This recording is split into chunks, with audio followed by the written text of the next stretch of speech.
let's say right now I want more cognitive function. What do I do? And it depends. It depends on the kind of cognitive function I want. A lot of the time, I will do 1.5 milligrams of nicotine as a lozenge. What probably the best nootropic cognitive enhancer I've come across. It has all sorts of other benefits. 1.5 is a very low dose. If you're doing it every 2 or 3 days, it's not addictive at all. You can read all the studies on nicotine. It's frankly a fascinating compound. There's even some studies that show that it could lower risk of Alzheimer's, right, and other neurodegenerative disorders. So I find that very effective as a nootropic. Hello, Max. You are the founder of Superpower, an all-in-one place for people to take care of their health, combining the best lab tests with frontier interventions and AI. So, welcome to Modern Healthspan, and thank you so much for joining us Richard, today. excited to be here. Thank you, Max. So, Max, what do you think? So, you're looking at healthcare and health span and how to extend people's health. So, what do you think is the biggest thing that people in their 50s and 60s are missing in healthcare at the moment? I think so many people don't actually know what is going on inside their body. And until you know what is going on, it's very hard to actually take action, right? And if you go to your primary care doctor, they might test 15, 20 blood biomarkers, and that doesn't show you the complete picture of your health. They're not testing hormones, they're not testing your gut, they're not testing toxins, they're not testing inflammation. They're doing only very simple blood biomarkers. So I think the starting point, the thing most people should be doing in their 40s and 50s, is actually getting a more complete picture of their health. And that tends to start with more comprehensive testing. The thing is that testing can get very expensive. I mean, if you have, because I get testing and I get it done separately, right? I don't go to my primary healthcare, but it's expensive. If I want to test hundreds of biomarkers, uh, does that? I mean, that becomes a limiting factor, actually. Yeah, I think it used to be expensive, and I don't think it's nearly as expensive anymore. It used to, if you wanted to test 100 plus blood biomarkers, be something that would cost you maybe $1,000 to $5,000. And what we're seeing is the cost of testing is coming down, right? And this has been a trend over the past 2,000 years. The genomic test cost $1 billion in 2000, and today it costs $99. And a big part of what we're doing as well is trying to bring that price down. Part of, I don't want to really plug Superpower too much, but part of what we do is say to people, rather than an annual physical, start your journey with us. For $199 a year, we'll start the journey with a blood test of over 100 plus blood biomarkers. It would have cost 1,000 in a hospital. It would cost a couple of thousand if you seek it out yourself. We'll give it to someone for $200. Far, far, far cheaper and a really special experience. So I'd certainly like to come back to superpower and how it works. But you're just thinking about data that we can collect. So if I'm like a biohacker and I collect like my aura ring, so I have an aura ring. Does that, yeah, what do you think about biohackers and collecting and people who just collect their own data? I think that many people should do it at least once, right? The advantage of the Aura Ring is after you do it for a month or 2 months, you start to learn what inputs change the outputs, right? What actions actually change how I sleep. And that's really powerful if you've never seen that before. And it starts to change your behavior because you see the effect. Now, you get 2 months in, and all of a sudden, you probably realize that you know what inputs drive what outputs, and you don't necessarily need the device anymore. So I think many of these devices are things that people should test. I don't necessarily think that right now in their current state, they're things people have to wear for an extended period. Do you So some people I know have, some professional people have kind of poo-pooed biohacking, saying, well, we know what really moves the needle, right? It's eat less, move more, and some things down there. Kind of, what's your thought on biohacking in general and collecting your own data? Is that really important? Well, if I look at the idea of biohacking, it basically says we can do things to improve our biology that improve our life. And that is a fundamentally sound idea, right? It basically says there are tools out there beyond just our body and beyond just living that actually improve our lives. And there's the whole argument of what about diet, exercise, sleep? And I agree that the foundations, the catch is that many people are trying to do them. They've been trying to do them for decades, and either it's not working or you hit a ceiling pretty quickly on the size of the effect, right? We've been trying to get people to lose weight for 60 years. Obesity has gone up every year for 60 years in the US.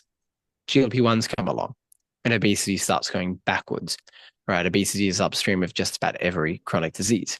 And we can say diet, exercise, sleep, but the reality is look at our food system. Our food system is micronutrient depleted, mineral depleted. There's all sorts of heavy metals and plastics and pesticides that exist in the system that used to not exist. Right. So let's say we're in our ancestral days, we're foraging for food and we're hunting food and everything is wild and nutrient dense. Yeah, I don't think we need supplements. We don't need biohacking. In a modern world where everything is not what it used to be, that's when we can actually start supplementing because we need to fix what some industrial era food economy has introduced. So we talked, you talked a little bit about you see what the results are. And so based on that, so do you think that we should always do no, intervention test, no, test, intervention, test, right? Or should you just look at like, or is looking at empirical data, observational data, and then saying, well, in most people this helps, so I'm going to try it. I think there are several things where we can say, in most people, this helps, therefore I'm going to try it. And we can have a very high hit rate. For example, in most people, vitamin D supplementation helps. In most people, um, magnesium helps. In most people, glycine helps. In most people, omega-3s help. In most people, a whole food diet helps. So I think we can say it in some instances. That said, there are some cases where we can't say it, right? I can't say to someone to take a methyl blend to lower homocysteine unless I see they have high homocysteine. I can't say to someone, take this liver function stack to improve your liver detoxification unless I see that their liver isn't functioning as well as it should. So there are some things that I think we can make a pretty good guess without data and say most people should do this. And then there are some things where to know what to do, you typically need data because you don't want to do those things if you don't actually have a problem.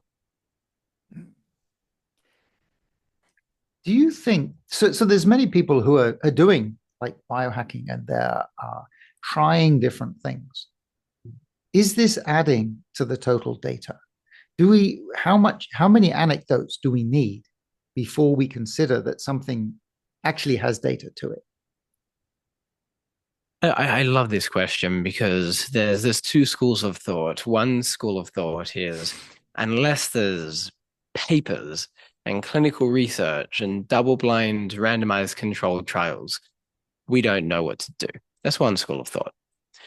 Another school of thought says humans have been around for 60,000 to 100,000 years on planet Earth. Maybe over that period, we learn a thing or two. And that's anecdote, right? And I think before we have any research paper, we have anecdote, we have clinical evidence, we have what we're seeing on the ground, we have people experimenting. And that is the first step in the scientific method, right? Before there's research, there's observation. So I actually do think we should be paying attention to observation. And many things which we observed or reasoned about 20 years ago that were dismissed have now proven to be true. Look, we rewind even further. We dismissed washing your hands. We dismissed germs and viruses. We dismissed the earth revolving around the sun, a little bit different, but similar kind of thread and idea. And I think we do a version of that today, which is like we dismiss anecdote and we say, but where's the evidence? Where's the paper? And my general contention here is we can't always wait for the evidence. Let's start with what we're seeing on the ground and use that as the jumping off pad. And then we get to the evidence. How do you think about how much evidence you need? Because I certainly see, I agree with what you're saying, but I see this real problem. Is a mouse study enough? Is a worm study enough? Is a small human trial enough? At what point do we say, okay, there's enough evidence that I should try this? I think that if we have long-term clinical use and long-term human use. Number one, that's important. Number two is, do we have an understanding of the safety, partially coming from long-term human use and partially coming from an understanding of mechanism? And then probably number three is, even if the science hasn't been studied yet, we should be able to have a sense of the mechanism. All right. I think it's typically not enough to say, oh, this for some reason works. I think we want a hypothesis around why it works, right? Because that kind of reduces risks and risk and make sure that there's some validity to the claim. Mm. I mean, do you see any way? So, like, if taking rapamycin, for example, so rapamycin is an approved drug, but it seems to help with longevity. But it's not approved for longevity and never will be, at least in the current way that the approval process works. Is there any way to, I don't know, promote it or to promote other supplements in of that nature? Yeah, I think this is a fascinating question, right? Which is again, where's the line? Like, where is the line between what we do and what we don't do? My general view is if something is uh, close to zero risk and plausible benefit, the kind of like Pascal's wager answer is, I am going to take that thing. Right. And I'd put vitamin D in this category. Now, look, we know there's benefits of vitamin D. You can feel it subjectively, but there's close to zero risk. I'd go as far as to say there is zero risk. And therefore, I think that's something that is very easy to pursue. I'd put magnesium in this category. I'd put omega-3s in this category.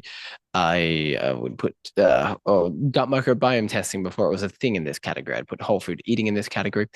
Then there are some that are little bit risky. And it's like, yeah, we think they have an observed benefit in rabbits and mice and worms, and we understand the mechanism to an extent, but we haven't been using them for a very long time in humans. And I'd put rapamycin in that category, right?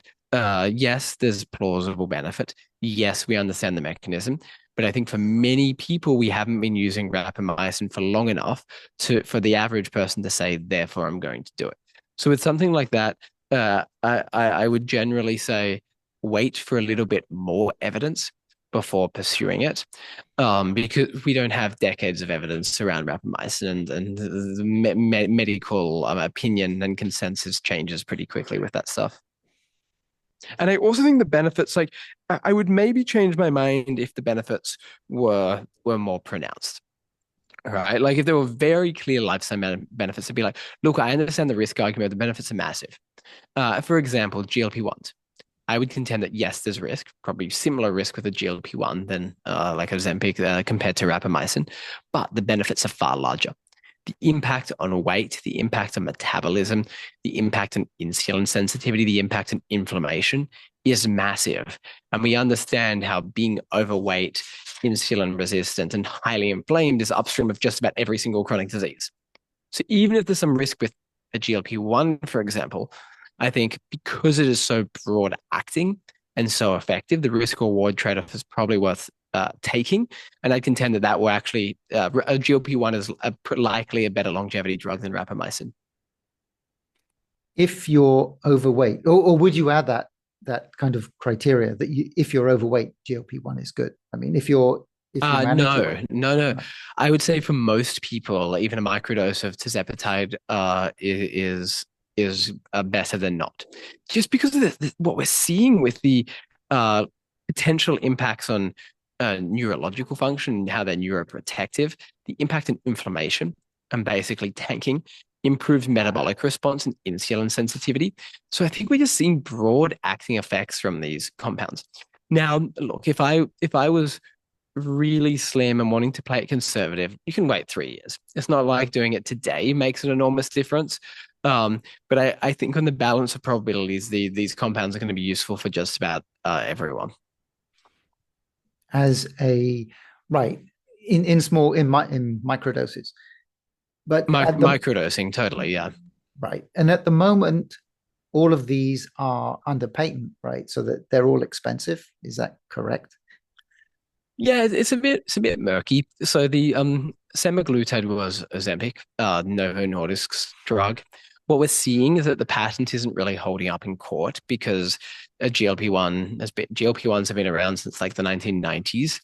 Eli first developed in 2001, I think like 2006 or something, right? So they've been around for some time, and Novo's patent isn't really holding up. So a lot of compounding pharmacies are just making semaglutide, and it's more the embeddedness of Novo with the government and the regulators that confers defensibility versus some like court of law patent. Tirzepatide, that's Eli's drug. The patent is a little bit more defensible with that. We're still seeing a lot of compounding pharmacies manufacturing it. There are ways to get around the regulation in the patent, which these compounding pharmacies are tapping into. For example, they'll a claim that they'll make is that this person needs 2.3 milligrams, and the dose I can get is only 3 or 4. And therefore, we need a so there's like people trying to get around it. I think with each subsequent class of GLP-1, Eli's blockbuster one that's going to come out mid to late next year is retatrutide. That will be, I think, even more defensible. I think it's actually going to be quite hard for someone to infringe that patent or claim that that patent doesn't hold. So some of them are on the patent, some of them are equivocal, and increasingly the patents are going to get stronger as the compounds become more novel. Do you see any issue with people? So people eat less when they have these GLP-1 agonists, which helps lose weight, but they also lose muscle mass or can lose muscle mass. Do you see that as an issue, or if you take these really micro doses, do you not get that? So GLP-1s themselves mechanistically are not catabolic. They don't mechanistically result in muscle loss. The thing that results in muscle loss is eating less, potentially exercising less, consuming less protein. That's what results in muscle loss. So if you eat a lot less, you're probably going to lose muscle.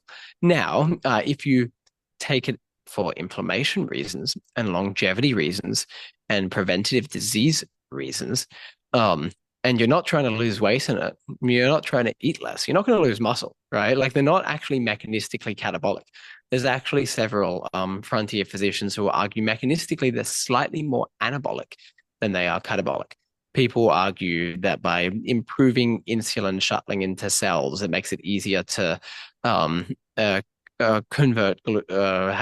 glucose uptake into muscles, which is anabolic. I don't know whether that argument's valid, but I think the conclusion that I kind of run by is yes, you'll lose muscle if you're losing a lot of weight and eating less. That's dangerous. You shouldn't want to lose muscle. If you're microdosing and you're eating the right amount and exercising the right amount and getting protein, you're not going to all of a sudden lose muscle. Right. Okay. Yeah. So it is the maintaining the food. I mean, one issue is that as we get older, sometimes we eat less. But I mean, it's just something you have to manage. Yeah. Could you, thinking about a personal protocol, so how do you go about building an optimal protocol for yourself? I mean, what is it you think about? What data is it you look at? Yeah, I love this. So I kind of split it into probably like 3 categories. One is what are the base case things I should do and just about everyone should do? And that looks like ensuring micronutrients balance, hormone balance, mineral balance, metabolic function, gut health, low inflammation, high quality sleep. That's the basics. And everyone should make sure those foundations of health are in check and have parts of their protocol that, independent of your goals and your data, still target those foundations of health. So everyone should make sure they have the foundations of health. And I can get into in a moment what that looks like for me. The second thing I think about are what are your unique goals, right? Like what do I uniquely care about and how can my protocol help me get what I care about? For me, I care about focus sometimes when I'm working. I care about injury recovery if I'm playing soccer or if I'm in the gym. I care about general cognition and IQ. I care about not being too stressed and being able to sleep. Um, so there's some of the things I care about putting on muscles. So there's some of the things like I individually care about. So that's the second input into the protocol, which is what are my personal goals, right? Not everyone cares about focus and cognition. And then the third input is what does my unique data tell me I should do? And there are a lot of things I see in my data that change my protocol and introduce things into my protocol that would not otherwise be there. So I guess we can kind of go through an example. I will wake up in the morning and I will start by going to the bathroom and I'll put ozonated coconut oil in my mouth and I'll like swish that around. And the reason why that's good for me is I've got a lot of bad oral pathogens in my oral microbiome, and I've tested that with an oral microbiome test, and my gum health is not that good. And I found this, given my unique data here, is useful. I don't think that's necessary for everyone. It's good giving my unique data. I will go to after that, I'll put in an electrolyte. I'll have crack this little electrolyte. It's basically salt water, and I'll put that under my tongue for 30 seconds to a minute. That one, on the other hand, I think just about every single person should do. And the reason why is our mineral balance after sleeping is often depleted, and we need to replenish minerals that we lost. A lot of people add shitty electrolytes. This is a more natural form of an electrolyte. Quinton, Quinton, is the name of the brand. So that's going to be in that first category. I'll then go to the kitchen. I'll take maybe 20 supplements. And some of them are in that first category, the things everyone should take. I think everyone should take a high quality multivitamin. Right? That is your A, D, K, E, B, and a bunch of other things as well. I think everyone should, and I do that. I'll take omega 3s. I think just about everyone should take omega 3s. And that's like the basics. And that's like what I think most people should do. Now I have some other goals. So I then go to my goals and I say, what else should I do to achieve my goals? So I'll take acetyl L-carnitine, which is good for, I guess, kind of good for weight loss, and then also good for like verbal fluency and cognition. So that's one of my goals. I will take an organ blend. It's basically a freeze-dried blend of and liver, kidney, spleen, heart, the organs we used to eat in ancestral days. This is just encapsulated into a supplement. I'll take that. And the reason I take that is good for like vitality and testosterone and performance. Again, that's unique to my goal. It's not about my data. It's not about what everyone should do, but that's unique to my goals. So it gives you a little bit of a flavor of the morning stack and how the three inputs are: what should most people do? What are my goals? What are my data? And then throughout the rest of the day, this kind of theme continues, but I won't bore you with that.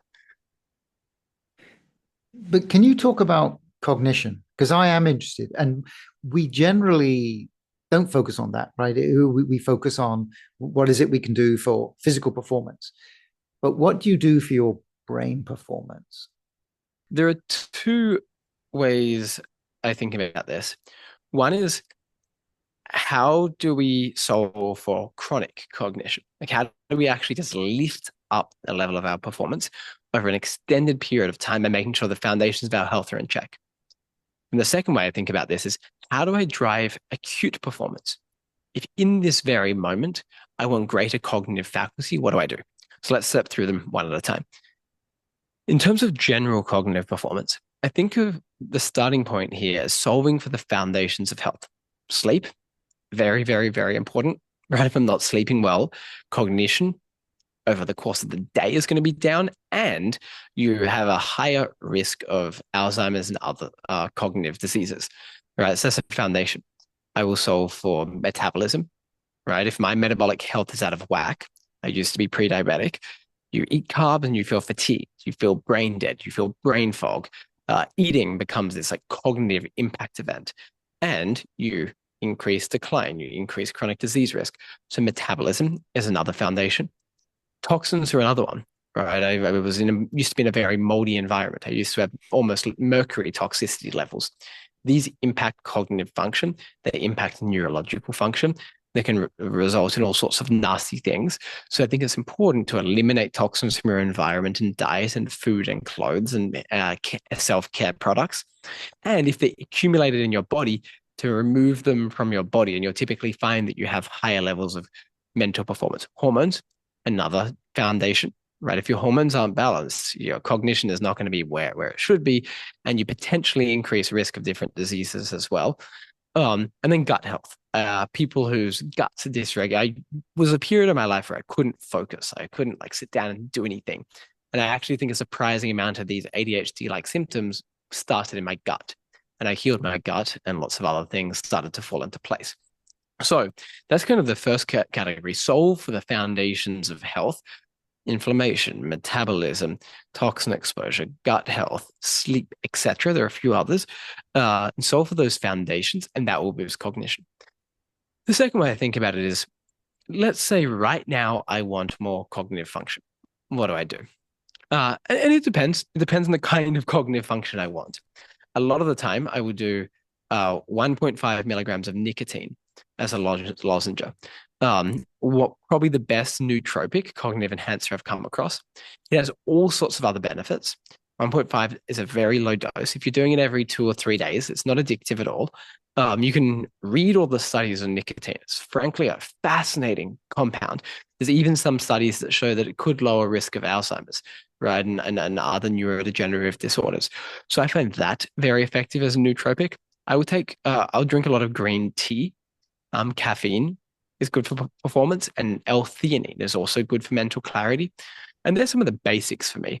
If I want to go a little bit more intense, I'll add a cholinergic, so something that increases acetylcholine production in your brain, and that improves focus. Alpha GPC is the cholinergic I will use. And then if you want to go even more extreme, you can start adding on certain peptides for cognitive performance as well. Cmax and Selank are the two that are becoming very popular. You said you fixed your gut health. So you must have measured the gut health. How did you do that? I find there's not many companies that actually have good gut health checking. Yeah, we have a gut health test, and I did the gut health test, and I saw all sorts of things that were wrong, and we'll basically show someone what are the levels of bad bacteria or bad pathogens. Do you have too many bad things? We'll show someone the levels of good things. Do you have not enough good things? And then we'll show uh, parasites, yeast, candida, fungal populations, and all other nasties that might exist. And depending on what you see, you need a different protocol. Now, for me, there was primarily just not enough good. I didn't have a ton of bad. I didn't have any of these uh, uh like weird things going on, but I didn't have enough good bacteria.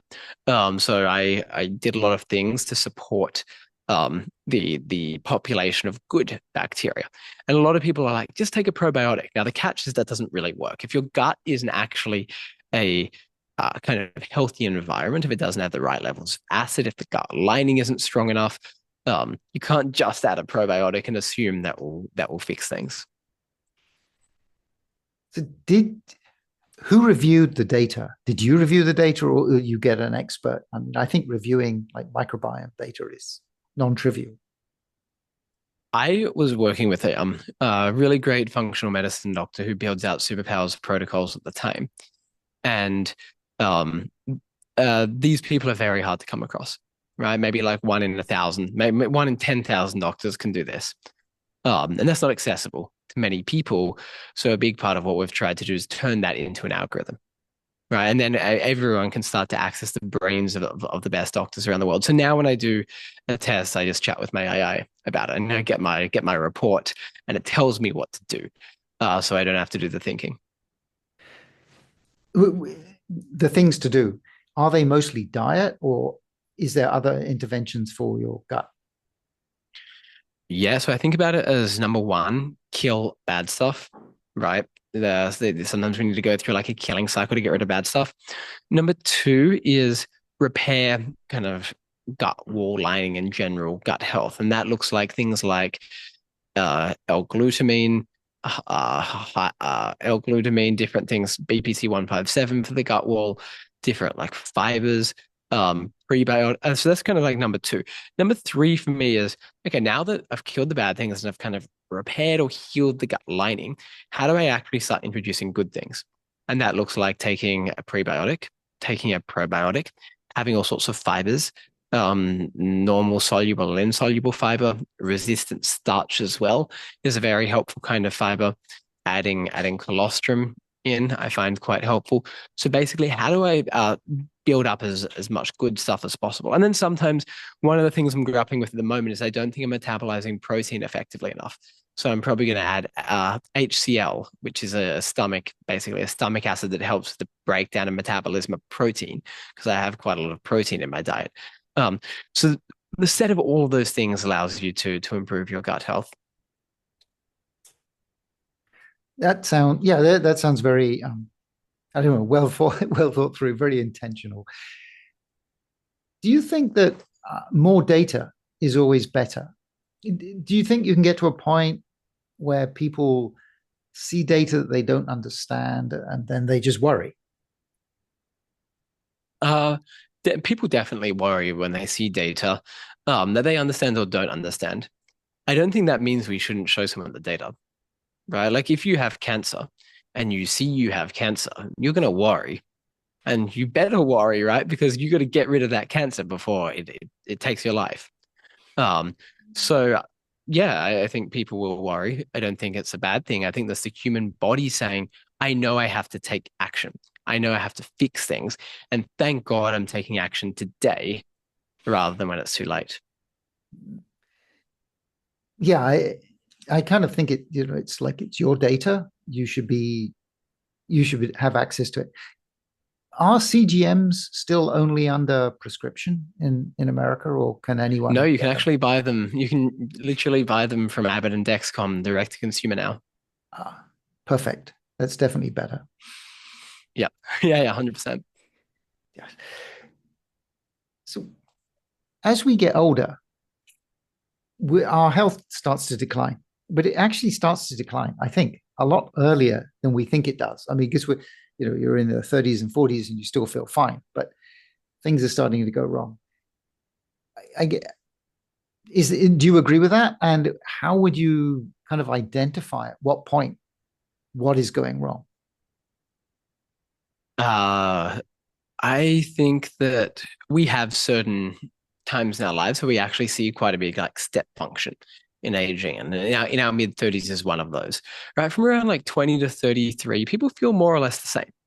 And then you hit 35 to 40, and that is kind of an aging moment for a lot of people. They start to feel, oh, this is what aging is like. Now, that said, there's a lot of accumulated damage and things happening in your younger years that mean that the result in that, right? So aging is not all of a sudden something happens. It is like this gradual process. Even before someone thinks they're aging, that they are aging, and that's part of why it's important to start as soon as possible. That's how I think about it. The protocol that you use should change over time, right? And so I guess this should be informed based on your data and your goal. Maybe your goals would change as well. That would be an interesting thought. I mean, you would have to input your goals. So, what would you, I guess, what metrics would you be looking at to to identify when you need to start taking action? I think most people should take action as soon as possible. Now, many people are only motivated to take action when they see something wrong, and most people have something wrong, right? If you're testing enough, you see pretty quickly that, oh, okay, I thought I was healthy, but I'm not. I'm not actually healthy. So I think most people should take action. There's a lot of action to take. Yeah, unfortunately, we aren't as healthy as we were decades ago. And when you start seeing what is happening inside your body, that's like a motivating impetus to take. And that's part of why I said get the aura ring as well, right? When you see you're not sleeping well, when you see how restless your sleep is, and you see how high your heart rate is and how low your heart rate variability is, that's motivating. So I do think in general, data is motivating. Data is motivating, but it's not always easy to tie it to a a specific protocol. Um, that link. So is that, by the way, is that something that Superpower provides? So you do all these measures, and then you provide a like a protocol or a suggested solution. Yeah. Yeah, I think like the main reason to get testing done is so you know what to do. And we can't just not tell someone what to do, right? That's the most important part. So part of the reason why we collect a lot of data and preferences and budget and goals and everything else, family history and personal history, is because all of that comes together in a protocol that tells someone what to do. And we sent a survey out to our members a couple of weeks ago, and we asked them, how does this compare to your primary care doctor and your annual physical? And 93% said it was either far better or life changing compared to their primary care doctor, which is crazy, right? Do, do you see it as like a replacement for the primary care doctor, or it's like an adjunct? A lot of people just don't have primary care doctors anymore. That's the reality of the world we're in right now. I think that when someone does, we're an adjunct. We don't do a lot of the things primary care does, and primary care doesn't do a lot of the things we do. Yeah, I get that. When people on podcasts and so on, they talk to your doctor about this. So I don't have a doctor. I have a healthcare system, and I go and see a random doctor if I need to. I don't. There's no one Yeah, I it's could so go and funny, talk right? to. It's kind of like chat to your medical practitioner before taking the supplement. No one's doing that, right? Everyone's just like, I'm going to ask Google or ChatGPT instead. ChatGPT is people's doctor nowadays. ChatGPT is, I think, the most popular doctor on the planet. But it's Yes, the irony is like, uh, despite that, ChatGPT is technically not medical advice, right? Because it's not allowed to provide medical advice. But everyone uses it anyway. yes, yeah. I mean, do you in Superpower? Do you have that kind of conflict or issue where you have to keep saying, "Well, this is not medical advice. We are not able to advise you on particular things." Uh, yeah, we put it in the disclaimers everywhere. I think people like chat with our AI and still do what it says. That's not on us. That's their choice. We believe people should be empowered with information and the ability to take action. And I think that people are smart and we shouldn't mollycoddle people. And I think we now have access to information that often far exceeds the information in a doctor's brain. So our job is let's provide that to someone. Let's try to provide as much of the truth as we can, informed by data, informed by research, and then say to someone, you now have the ability. Health is now actually something you can control. We're not going to gate it from you. So yes, lots of disclaimers and this fundamental belief that people should have information and be empowered to do something with that. Yes, I'm 100% with that. I mean, but it's up to the people as well to take ownership of their own health and not to rely on just talking to a doctor. Yeah, 100%. And like, look, the great irony is that before someone goes to the doctor, they go to ChatGPT or Google. After they go to the doctor, they don't really trust them, so they go back to ChatGPT or Google. And in the doctor appointment, the doctor's using ChatGPT and Google. So, like, I think we're already kind of AI all the way down. Yes. I did talk to a doctor, like a primary care doctor, and one of the things he said was a number of his patients, uh, they just want a pill. He says, well, you could do this or that. And they said, no, just give me a pill. I don't want to know what I have to do. Yeah. So it's a mindset thing. Yeah, 100%. So if we thought, so the, kind of changing, so this is healthcare. So we need to look after ourselves. Longevity. So what are your thoughts on whether lifespan is going to extend or not? Do you think can you see the technology kind of being lined up that will help us live to, I'm thinking radical extension, but let's say at like 150. Do you think the things are coming down the line that will get us there? Inevitably, yes. Anytime soon, probably not. I just think it's a very challenging statistical proposition. Of 60 billion people to ever live on Earth, 60 to 100 billion people to live on Earth, no one has ever lived past 150. You'd expect there to be one outlier, right? Of 60 billion people, not one, which is crazy. And there's almost some sort of biological limit, at least if we look at how people have aged to date. There aren't any outliers. So look, I think we will get there with the right frontier therapeutics. I think it's actually a very hard proposition and not on the imminent horizon. Um, I think it's far easier to make sure everyone gets to 100. I think everyone can get to 100, right? It's safe to say that everyone getting to 150 will get there eventually, but not anytime soon. Yes, I would see that as saying that lifestyle interventions will maybe get you to 100, but they won't get you beyond 120. Right. Totally. Yeah. So here's the other thing, which is spot on. No amount of diet, exercise, sleep is going to guarantee you live past 110.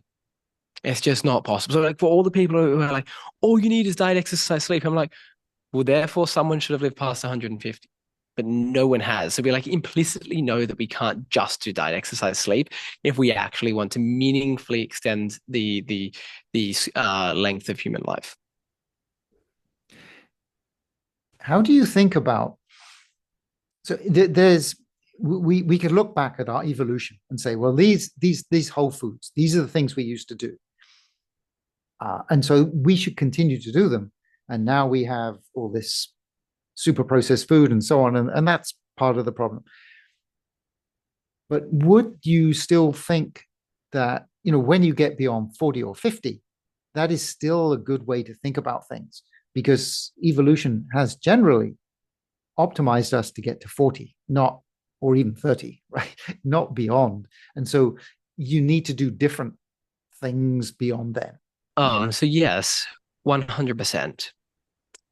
Evolution does primarily select for reproduction, and reproduction tends to happen before someone is 50. And what we see is the degradation of many bodily functions as as someone enters their 40s and into their 50s and 60s. The one that is very salient is obviously hormones, right? Both men and women. Uh, Declining estrogen and progesterone for women, menopause, declining testosterone for men. We see other things start to happen, right?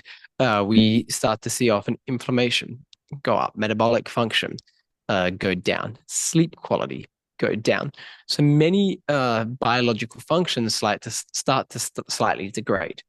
And it's very hard to just say, oh, let's just force our bodies to fix it and exercise differently. I was like, no, not really. And that's where I think that we can look to the world of quote unquote biohacking or things that actually extend what is biologically possible for support.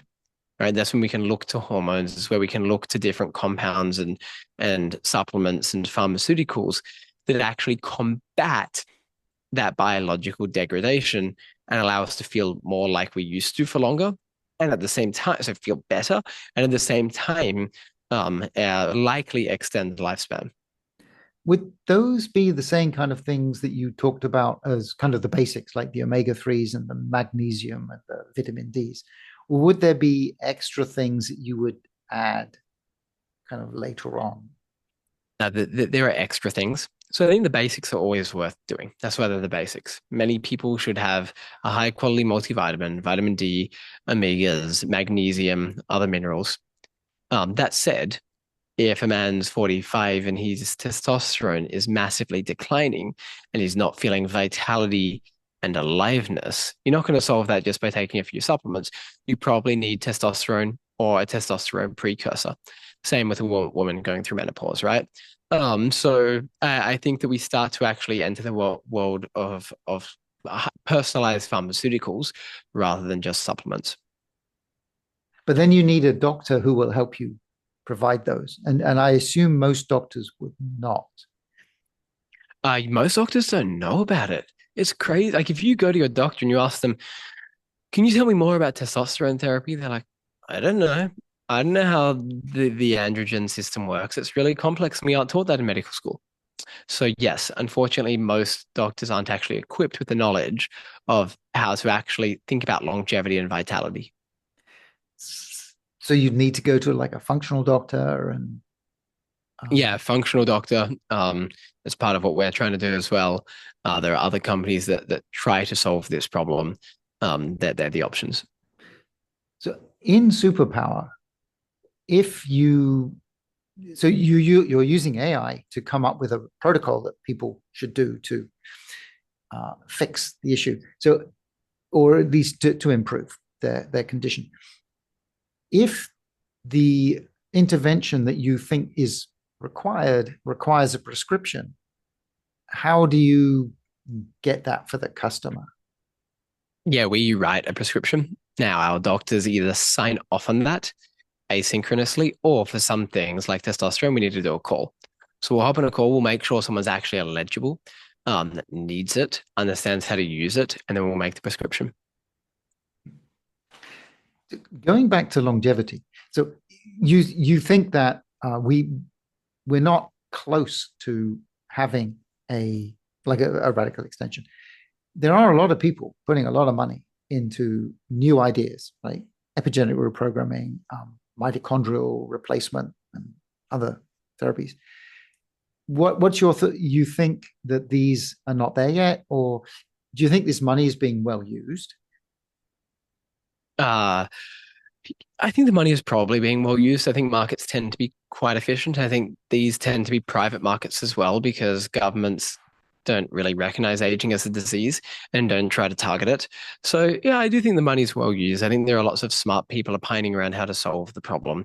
It's not easy to raise money for one of these companies, and that creates an onus to efficiently use capital and prove that what you're doing is heading in the right direction.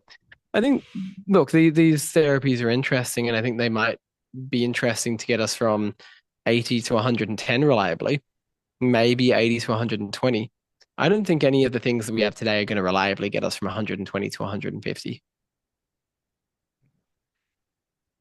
Interesting. So but what's your thoughts on longevity escape velocity?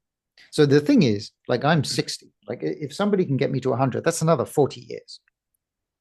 Uh, and so 40 will be what, like 2060? Yeah, 2065, right? There should be a lot of improvements in that 40 years. So So I strongly agree with this. Yeah, I think we can potentially reach longevity escape velocity, which basically means for every year you live on Earth, more than a year is added to your life expectancy. Um, and even if we today can only extend life plus 10 years with the current set of therapeutics, well, in 10 years' time, we can do another plus 10 years, for example, and we can just keep going indefinitely. So I think there's like some element of truth to that. I think the to truly extend beyond like 120, 130, 150 years old, we're likely going to need, I don't know, we're maybe like completely regrowing organs or like regrowing limbs or like regenerating cells or merging with AI and freezing our bodies and brains. I don't know, but I think the things start to get pretty wacky as we extend this lifespan curve out further.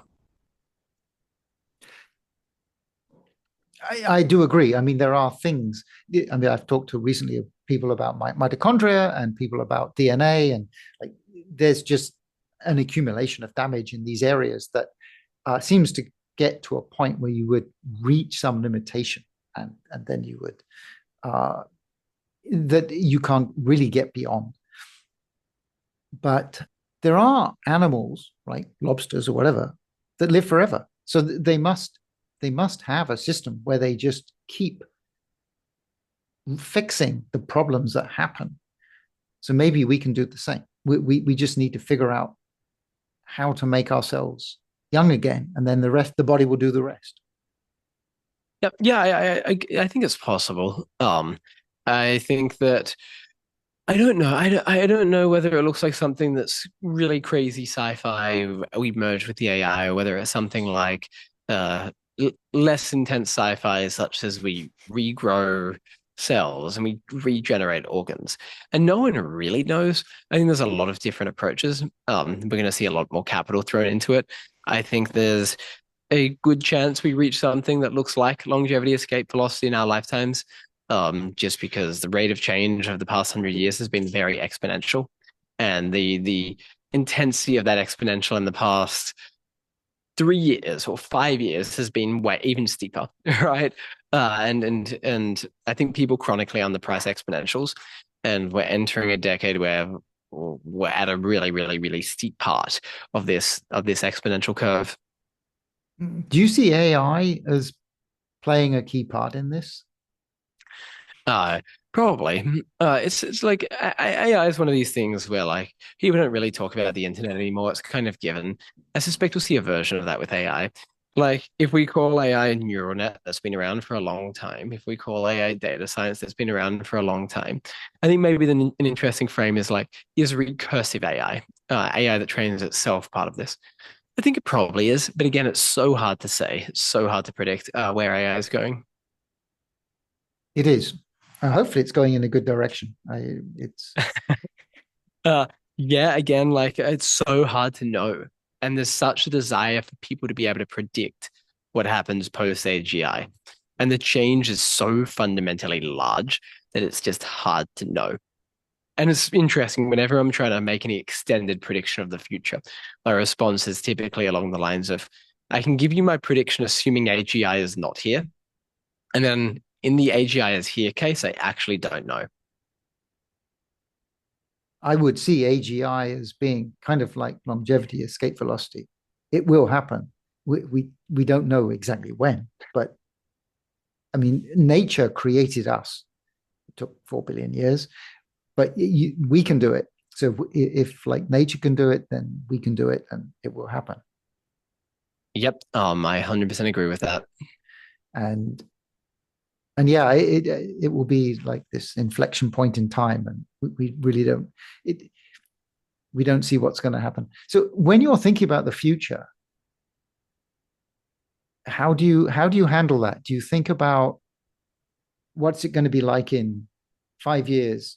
And I'm just going to assume that we don't have AGI because if AGI comes, then it may change everything so much that thinking for 5 years is not really fruitful. Uh, yeah, I think in 5 years' time, we're going to use AI to do a large chunk of the work we do today. I think that entertainment and media is going to be more important. I think biotech is going to be more important. I think manufacturing and things in the real world are going to be more important. I think we likely have self-driving cars as part of everyday life globally. I think that we're starting to see humanoid robots part of everyday life globally. And then I think people are thinking more about health. The cultural shift towards health is not this transitory phenomena, but actually a biological imperative of a post-scarcity world. Right. And so do you see it becoming, ultra personalized health? So I have something that I don't know, plugged into my blood and it tells me, exactly what I should do all the time.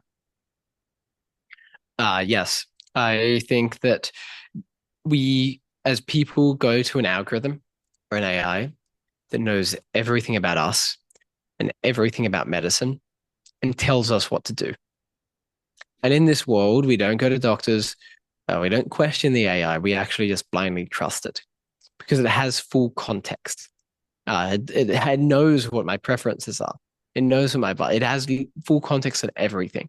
So I do think we get to a world where we go to an AI as our source of truth around what we want to do for much of our life and certainly for health.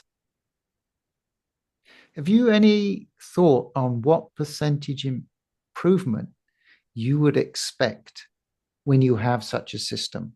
I mean, how what's the percentage of dysfunction that the average human has that could be fixed if they knew what to do? I think that the constraint right now is not just does someone know what to do, it's are they willing to do it? And I think we need to reduce the friction to taking action because then people are more likely to do it, right? So I don't think it's that an AI all of a sudden is going to have some insight around what to do that the best doctors in the world don't know. It might, but I don't think it fundamentally will. I think that it will match the best doctors. And then ideally, there has to be a separate system, but related system that reduces cost and increases access to the things that allow you to take action, right? To these therapies, to these protocols. More things should be shipped directly to us. More things should be combined into one rather than taking 50 pills. How does someone take one that's personalized to them? Rather than doing 10 peptide injections, how does someone just do one that's personalized to them? I think that's where we get to. It's also knowing that what you're doing is actually helping. Because you are correct that in many ways we do know what we should be doing, but it's very generic. You don't know, is this thing helping me specifically?